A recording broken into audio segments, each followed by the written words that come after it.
Jack of all trades, master of none, oftentimes better than a master of one.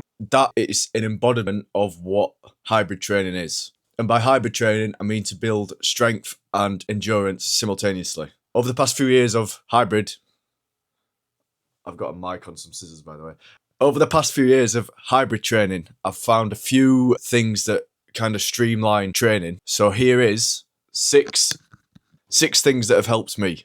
One of them's kind of A/B, but you'll see. So number one, smartwatch. I use personally a Garmin. I've used a Fitbit before for about 2 to 3 years. I used this one. It did everything I needed it to do. At the time, I wasn't really too arsed about data. I was more just focused on 10k steps a day. So I wore it all day, every day, and it told me my steps, basically.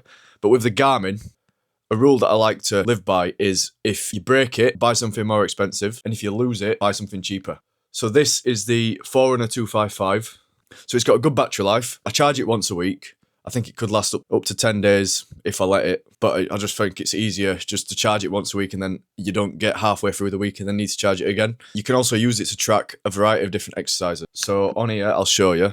Strength, HIIT, run, track run. Sauna is one that I've made myself. So with the sauna one, it tells you your body temperature, a timer, your active calories and your heart rate. I also use it for hiking and trail running. It tells you your elevation. But yeah, there's a variety of things you can choose from. There's also the Garmin Connect app, which is, you can configure all your screens on here, but I just find it's a bit easier to do it on the app. So yeah, smartwatch. I can't comment on Apple Watches just because I've never owned one, but from speaking to people, the battery life isn't the best. So bear that in mind. But yeah, I've had no issues with this. I paid £240 for it. I think I paid £80 for the Fitbit before.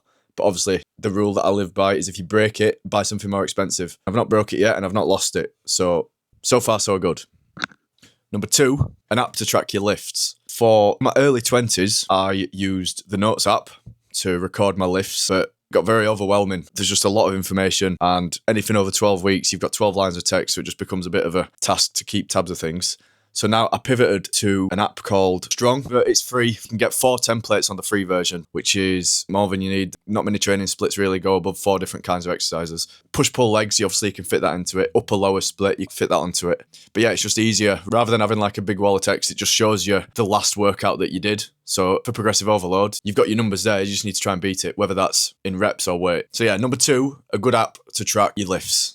Number 3, this is the one where I've got 2 choices. So number 3A is clothes with zips. So I use something that I can't find. Right, so this Karrimor, we've got 1, 2, 3, 4. When you're on your runs, you don't want to have to worry about things falling out your pockets. You want to streamline your process as much as you can. And I think if you've got some clothes that have got zips on them, you're not going to worry about it. Alternatively, 3B. So 3A is clothes with zips. 3B is a good backpack or a good running backpack of some sort. So I'm still on a quest to find a perfect one, but at the minute I'm rocking 3, and I've got 3 for different occasions. So I've got this one for about a tenner off TikTok shop. You've got 2 pockets in front. You can fit your gels in there, keys and phone if you need to. And then it can fit a 1.5 litre bottle in back. Secondly, I've got another Karrimor. This one is, it's more for hikes, and then I also used it for the 100k run we did. It's got pockets everywhere. Yeah, there's no more satisfying than a bag with like 400 pockets.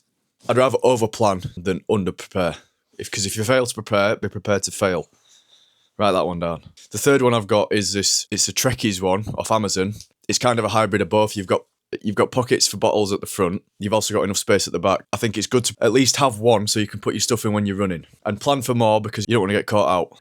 But number 5, versatile shoes. I use these Nike Pegasus Trail 5s. I've put about 1,000 kilometers on them, and they've still got an alright tread, but they've started to fade at bottom. And now I've noticed on any form of incline that's like anything greater than 90 degree, traction control's off. I'm all over the shop. So bear that in mind, but I've not had a problem with them up to this point. I bought them maybe 10 months ago. So the Gore-Tex you can wear them for hikes, they're waterproof.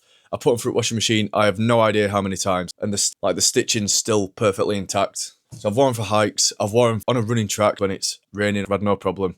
Obviously, because it's a well-rounder, it's not going to excel. Like, if you're running on the roads, there'll be faster shoes for it, but The reason that I went for a well-rounder as well is because running's meant to be a cheap hobby and there's shoes for every occasion. And if you want to go down the route of buying shoes for every occasion, it's going to get quite expensive quite quickly. So I just wanted a set of shoes that ticked as many boxes as I could. If you just search online, road to trail shoes, there's a lot of companies they've got products similar to that.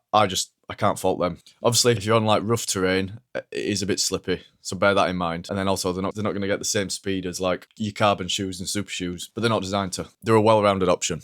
Number 6, when I can find them, these. So pull-up straps.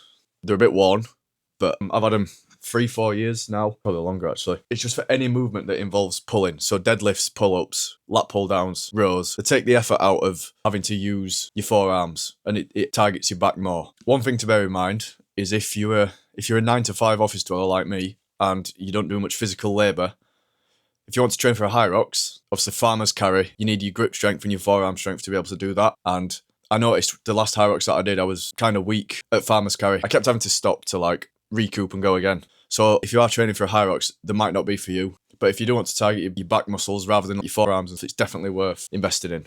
So yeah, here's 6 things that have helped remove friction from my training. I'll link as much as I can below. Yeah, have a gander. Hopefully they can help you too. Some of them are affiliate links.